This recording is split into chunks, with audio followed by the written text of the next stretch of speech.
Hey y'all, it's your girl Abby and I'm back with another video. In this video, I am going to be giving you guys tips and tricks to reduce your anxiety and increase your focus. Now, I know in today's day we are, or a lot of us are worried and fearful of the future, and that can kind of take our focus. And so I'm going to be giving you guys 3 major tips that you can implement in your day-to-day life to reduce your overall anxiety and increase your focus so that you can put that energy towards things that actually matter to you and that you care about. And so if that is something that you are interested, stay tuned and let's get into the video.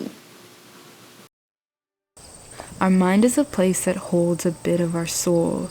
Our mind is a place where our secrets and unkept stories are told, where our stories are kept in the folds of our memories.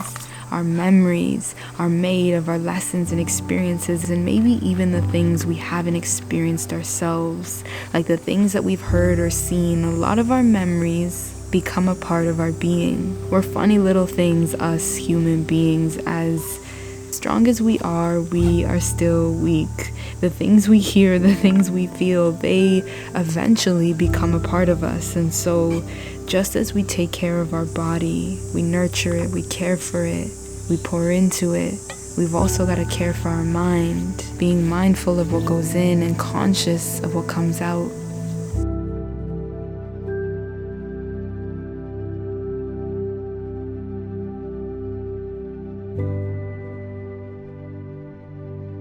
So, before we get into the video, I just want to say thank you for being here. The family is slowly increasing, and so I want to say hello. Before we just jump into the video, I feel like it's kind of rude for me to just be like, "Aight, boom, do this, do that, do da da da da."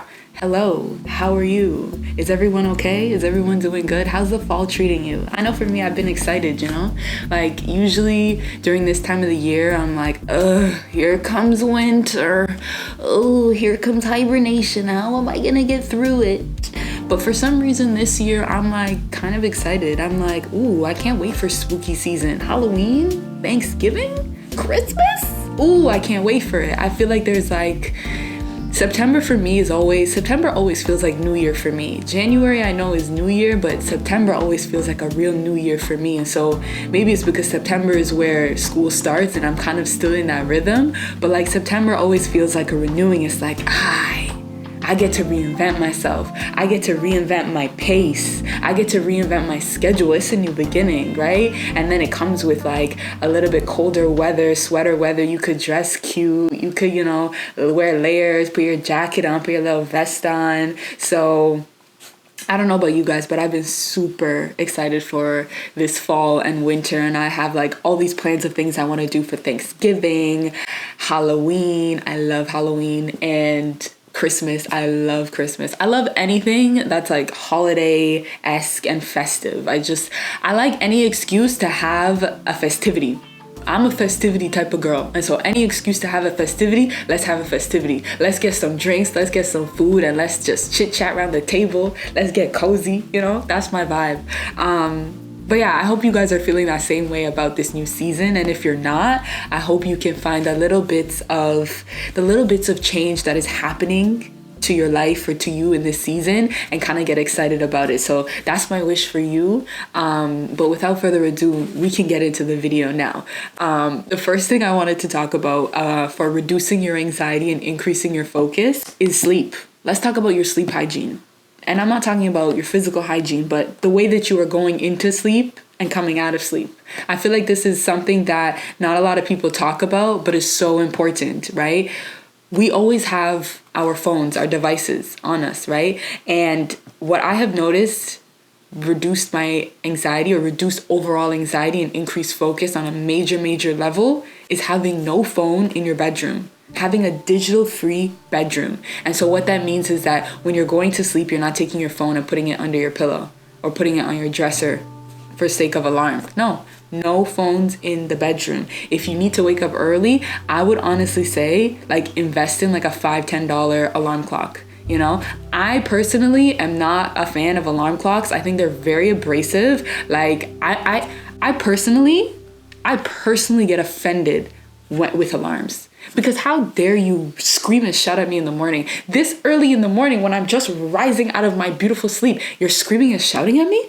I personally have offense with alarm clocks. I personally do. But I know people have, pretty crazy schedules where you need to wake up early and like the only thing that's going to get you up is an alarm clock, right? And so if that's the case for you, I would honestly say invest in a digital alarm clock. Like not the one that's on your phone, a separate one. Go to dollar store and buy an alarm clock, because what I've noticed is it's a norm to have our phone on us. Our phone is attached to our hip, literally, it's always in the pocket, right?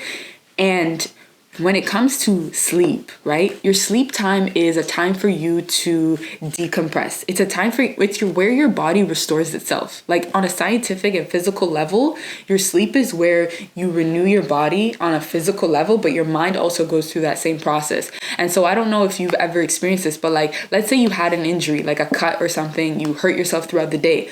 When you go to sleep and wake up in the morning, there's a significant difference in that cut, in that healing process, right? Like that cut, that fresh wound that you had during your sleep, it might have already closed, right? And so there's a regenerative power that comes with sleeping, just on a scientific physical level, right? But I think what we don't fully understand is that there is that same regenerativeness that happens in our mind as well, right? Our sleep is a place where we can renew and regenerate our mind. We need sleep, right? And so what I have noticed is that, we have this thing with TikTok, Instagram, where we're just constantly scrolling and scrolling and scrolling. And what happens when you do that right before sleep is you fill your mind with all this stimulus, all this content, all these ideas, right? And your time of sleep is for you to regenerate. And so how can your body or your mind regenerate when you're shoving it with all like an intense amount of information and stimulus right before sleep, right?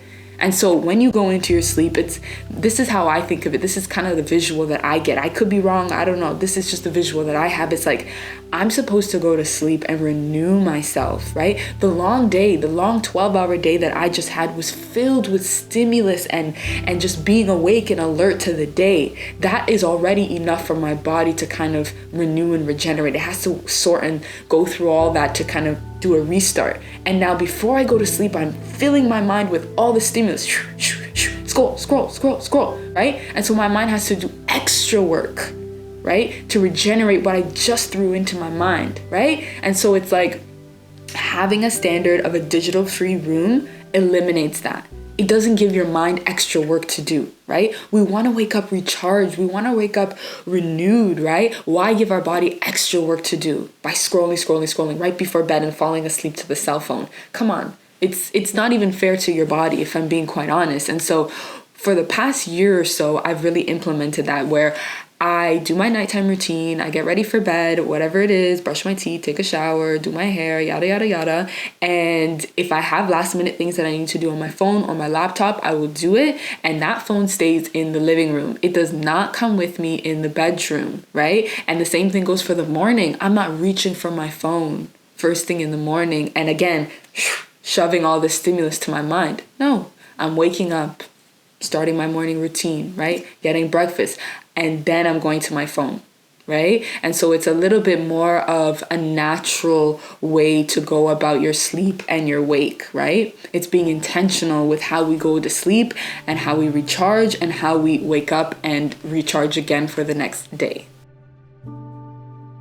Speaking of the next day, the second thing that I want to talk about is the importance of having a morning routine. A morning routine does not have to be some extravagant, like well put together routine. It's simply waking up with just a little more time for yourself in the morning, right? It's waking up maybe 20, 30 minutes earlier than you normally would to kind of get yourself in order, right? We all know what it feels like to roll out of bed. Maybe you're rushing to work or you're late and you're rushing out of bed and you feel like you have to scramble, get ready, food, coffee, whatever. And you're just stuffing things in and rushing out the door. You feel disheveled, you feel mixed up, right? And if that is your daily routine, if that is your Monday to Friday or your Monday to Sunday, that can be very chaotic. That can be very stress inducing. That can really take away from your focus, right? Because you're just like, go, go, go, go, go, right? And so giving yourself a little extra time in the morning, if you have to wake up a little bit early, I would honestly say it's something that you should invest in, right?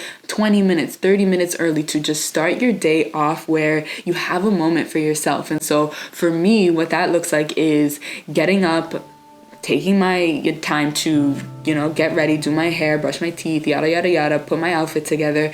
Also making a cup of coffee, right? And I make sure that I have enough time in the morning where I can really enjoy my coffee, because let me tell you, coffee is very important for me, right? And I don't like to shove it in and just with my breakfast.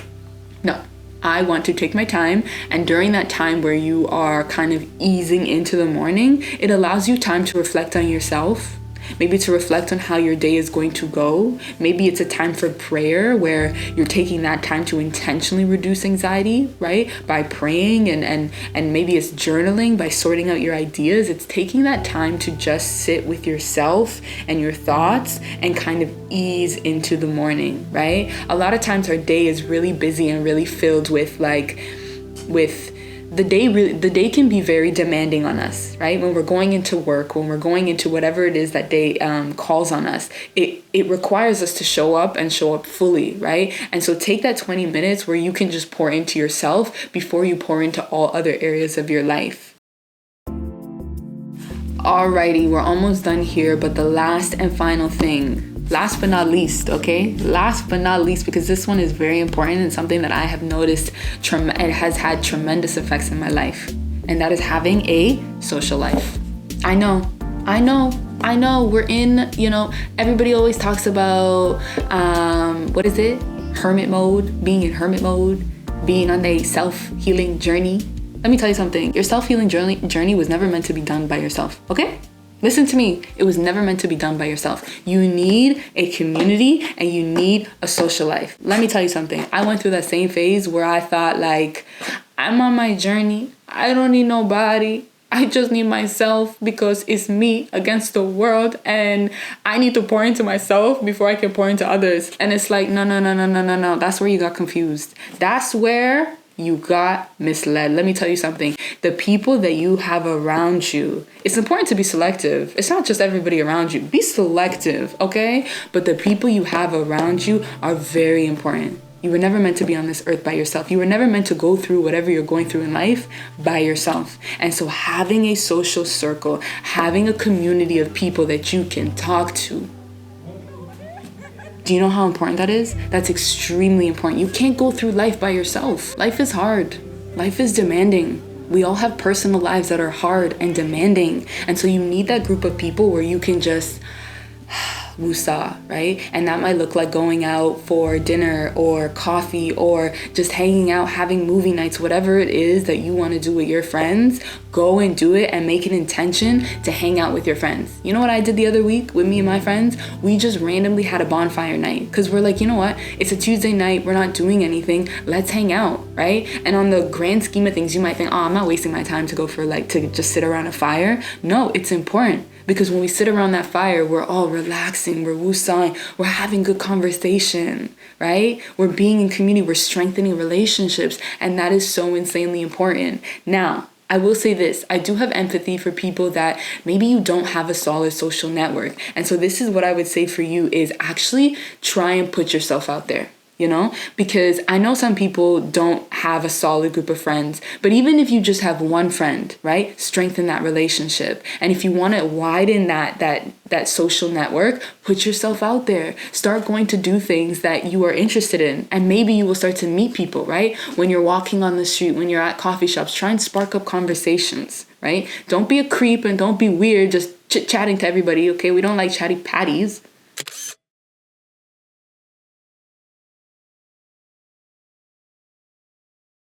I don't like chatty patties when I'm in my own zone, but just building up the skills to be social. And so when you're buying a cup of coffee, right? having, you know, a little bit of suave, a little charm when you're, you know what I'm saying? Just practicing these social skills, you know, practicing how to be comfortable around other people so that when you are put in social settings and you are given an opportunity to build relationships or friendships or whatever it is, you have those tools and you have those skills that allow you to feel comfortable when you're around other people that you want to build friendships with, right? So put yourself out there. Don't be afraid, you know. As adults, everyone always says it's so hard to make friends as adults, right? But if that is the overall consensus, right? What that tells us is that as adults, we are looking for friendships. We are looking to connect with each other. And so you could be the brave one to like spark up that conversation. You could be the brave one to be like, hey, it's Friday. Do you want to hang? You know what I mean? Like, you kind of put yourself out there and see if people reciprocate, right? There's nothing wrong with putting yourself out there.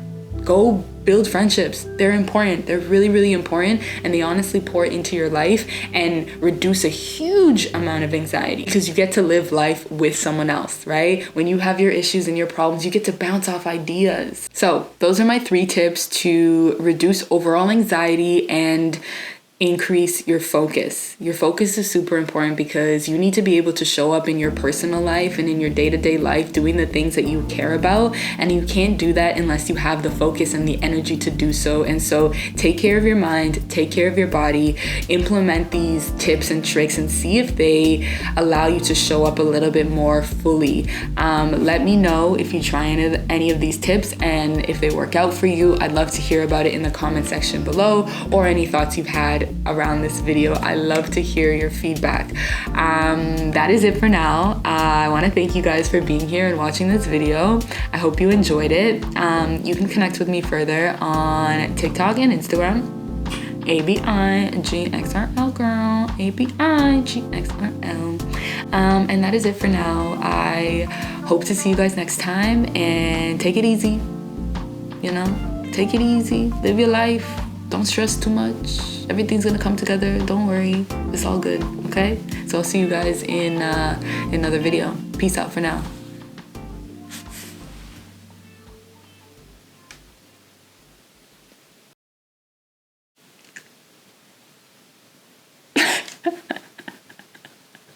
I said goodbye. Oh my God, you're still here? Girl, you're still here? What do you want to talk about?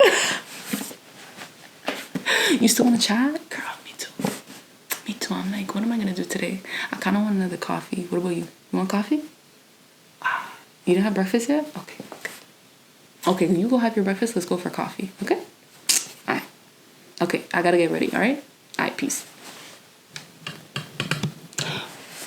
Not for real. Peace this time.